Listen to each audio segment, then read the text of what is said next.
បាទបងប្អូនថ្ងៃនេះខ្ញុំបាទគ្រូឱសថបុរាណសូមបង្ហាញរុក្ខជាតិមួយទៀតហើយបងប្អូនណារុក្ខជាតិដែលបងប្អូនមើលនេះគេកាប់អស់ហើយប៉ុន្តែវាដុះកូនថ្មីហើយទទួលដោយភ្លើងឆេះទៀតរៀងខ្លោចស្ទឹកខាងលើ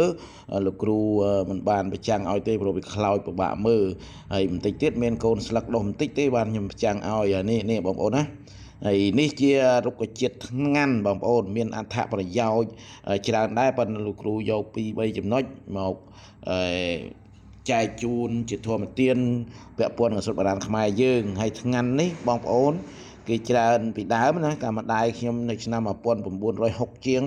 ម្ដាយខ្ញុំគាត់ពិសាហើយគាត់យកស្លឹកហ្នឹងយកទៅធ្វើជ្រក់បងប្អូនជ្រក់ឆ្ងាញ់ណាស់ពិសាទទួលទានទៅពិសាឡើងឆ្អែតហើយនៅតែនឹកឃើញបងប្អូនហើយនឹងពាក់ព័ន្ធឱសថបុរាណខ្មែរយើងវាកបនឹងជំងឺសរសៃល្អបងប្អូនដើរសរសៃសម្រួលសរសៃសម្រួលសរសៃល្អសរសៃឡើងក្នុងខ្លួនយើងលហិតលហើយចុកដៃចុកជើងហើយនឹងសរសៃប៉ោងរួញអីចឹងវាសម្រួលឲ្យចលនាសរសៃបានដើរល្អហើយដាក់តែ10ក្រាមទេយកសម្បកវាបងប្អូនណាហើយមួយទៀតថ្ងាន់នេះផងដែរពាក់ព័ន្ធនឹងការបញ្ដេញខ្យល់បងប្អូនបើសិនបងប្អូនស្ទះខ្យល់ហាត់លហើយមួយថ្ងៃរកកុសខ្យល់ពីរថ្ងៃកុសខ្យល់អញ្ចឹងយកថ្នាំជាឱសថថ្ងាន់នេះយកទៅដាក់10ក្រាមដាំទឹក2លីត្របងប្អូនណាយកសម្បកវាសម្បកថ្ងាន់ណាដាំទឹក2លីត្រពិសាទទួលទានទៅវាកបនឹងជំងឺរបស់បងប្អូនហើយថ្ងាន់នេះមានសារធាតុរៀងឈួលបន្តិចបងប្អូនហើយបងប្អូនយកទៅដាំពិសាទទួលទានទៅនឹងកបជំងឺស្ទះខ្យល់ហើយនឹងសម្រួលសរសៃធ្វើឲ្យចលនាបេះដូងយើងបានល្អដែរកាលណាសរសៃដើរល្អបេះដូងយើងក៏បានដើរល្អហើយកោសិកាឈាមយើងរត់ស្មើតែម្ដងបងប្អូនណានឹងដើមថ្ងាន់នេះមានប្រយោជន៍ច្រើនបងប្អូនហើយពាក់ព័ន្ធនឹងសុខភាពនេះឯងបងប្អូនណា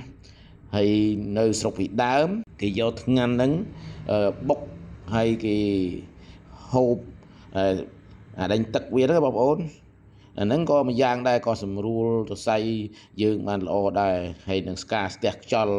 រកកុសខ្យល់អីហ្នឹងគេបុកចាស់ពីដើមគេបុកយកទឹកវាហើយហូបមួយកូនកែវទៅព្រឹកមួយកែវងាយមួយកែវទៅចង់និយាយចឹងបងប្អូនហើយឱសថទាំងអស់តែយើងចេះផ្សំបងប្អូនណាកាលណាយើងចេះផ្សំចេះដាក់ចេះលាយវាចំគោលដៅកាលណាយើងអត់មានបច្ចេកទេសផ្សំធ្វើឲ្យលើសវា error វាអត់ទទួលថ្នាំមានន័យថាវាទទួលបានបន្តិចតួចវាធ្វើឲ្យយើងមានបញ្ហាដល់សុខភាពថ្ងៃក្រោយឈឺអីមួយទៀតទៅវាអត់កប់ទេមានន័យថាអត់បកែទេអត់ជល់ទេចង់និយាយចឹងណាបងប្អូនហើយបើបងប្អូនដាក់ខ្វះវាអត់គ្រប់ដុសវាអត់គ្រប់កម្លាំងវាហើយបារាំងហៅថាដុសអញ្ចឹងទៅវាស្មើនឹង0វាអត់មានដល់គោលដៅដែលជំងឺរបស់យើងទេចេះលៃចេះលោកចេះដាក់តាមបច្ចេកទេសឱសថបុរាណខ្មែរយើងនៃបុព្វបុរសយើងពីដើមមកនៅក្នុងវិទ្យាស្ថានមជ្ឈមណ្ឌលស្រាវជ្រាវឱសថបុរាណខ្មែរយើងក៏គេបង្រៀនរបៀបដាក់របៀបលាយដែរបងប្អូននៅមជ្ឈមណ្ឌលជាតិស្រាវជ្រាវឱសថបុរាណខ្មែរបើបងប្អូនបានទៅរៀនដឹងប៉ុន្តែគ្រូរៀនឆ្លងកាត់រួចអស់ហើយនៅមជ្ឈមណ្ឌលជាតិស្រាវជ្រាវឱសថបុរាណនេះបានទទួលបានបញ្ជាក់ការសិក្សាឬគេហៅថាសញ្ញាបត្របងប្អូនឥឡូវគេហៅសញ្ញាឃើញទៅចុះអញ្ចឹងណាបងប្អូនហើយបើសិនបងប្អូនមើលឃើញថា